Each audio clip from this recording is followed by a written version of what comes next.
대한민국은 1996년도부터 교육 정보와 선진화 sanadkii 1996 ayaa dawladda Korea waxa ay soo saartay qorshe iskuulada wadankaasi lagaga dhigayo kuwa la jaan qaada nidaamka casriga ah ee tiknoolajiyada sanadkii 2005 waxa ay dawladdu bilowday in fasalada dugsiyada ee wadankaasi Koonfur Korea ay dawladdu ku rakibto nidaamka ICT-ga ee dhinaca tiknoolajiyada oo ay ardaydu isticmaalayaan iyada oo la balaariyay baaxadda mas'uuliyadda macalinka sidaasi waxa yiri madaxweynaha isutaga ururada macallimiinta ee Koonfur Korea Yan Ok Ahin 특히 2005년도부터는 학교 현장에 ICT 활용이 한국 정부가 기본적으로 이러한 정책들을 만들어내고 추진하는 waxa ay ahaayeen sababaha ugu muhiimsan ee dawladda Koonfur Korea ay siyaasadan u samaysay inay soo saarto qarnigan 12aad awoodo shaqo iyo sida ugu fiican ee ay ardaydu u wadaagi karaan aragtiyahooda fiican sidaasi waxa tiri Jeong Min Noh oo ah cilmi baadhe dhinaca waxbarashada ah tani waa macallimad u sharaxaysa galaaska 10 iyada oo ardayda u sheegaysa in ay kombiyuutarada furaan si ay isula xidhiidhaan arday kastana wuxuu isticmaalayaa kombiyuutar ama laptop isaga u gaar ah kaas oo si toos ah ugu xidhan ka ay macallimadu gacanta ku hayso 한국의 학생들이 여러 가지 피사 테스트 waalidiinta reer Koonfur Korea aad ayaa ugu faraxsan yihiin ubadkooda maxaa yeelay waxa ay ubadkooda la doonayeen inay bartaan aqoonta iyo waliba xirfadaha dunida qarnigan 12aad looga baahan yahay si wanaagsan ayaa loo og yahay ardaydayadu waxa ay gaadheen natiijo wacan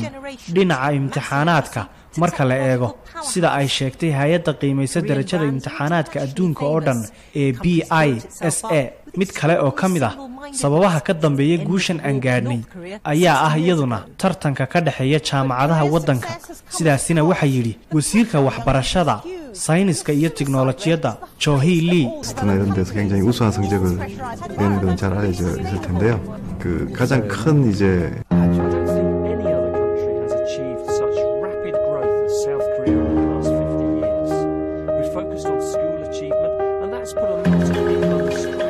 wasaaradda waxbarashada ee dalkaasi Koonfur Korea ayaa guulo weyn oo dhinaca waxbarashada gaadhay iyada oo casriyeyn lagu sameeyay fasalada iskuulada ee wadankaasi Koonfur Korea waxa la bedelay oo dhammaan la casriyeeyay agabkii waxbarashada loo isticmaali jiray iyada oo samuuradihii aynu naqaanay ee gidaarka lagu dhijin jiray laga dhigay qaar tiknoolajiyad ah oo sida screenka TV-ga ay macallimadu halkaasi wax ka hagayso iyada oo waliba ah mid touch screen ah oo samuuradaasi ay ku shaqaynayso taabashada gacanta waana mid tiknoolajiyad ah sidoo kalena ardaydu ma isticmaalayaan buugaag ee waxay sitaan laptopyo ama iPad loogu shubay casharrada kuwaas oo si toos ah ugu xidhan samuuradaasi casriga ah macallimada ayaa marka ay gaadho layliga ay ardayda u dirtay ee ardaydu ka shaqaynayaan waxa ay samuurada ka soo saaraysaa liiska ardayda iyada oo mid kasta marka ay ku dhufato ay soo baxayso wixii uu qoray samuurada ayaanay kaga saxaysaa mid kasta wixii uu keenay waa nidaam casri ah hay'adda qiimaysaha imtixaanaadka darajada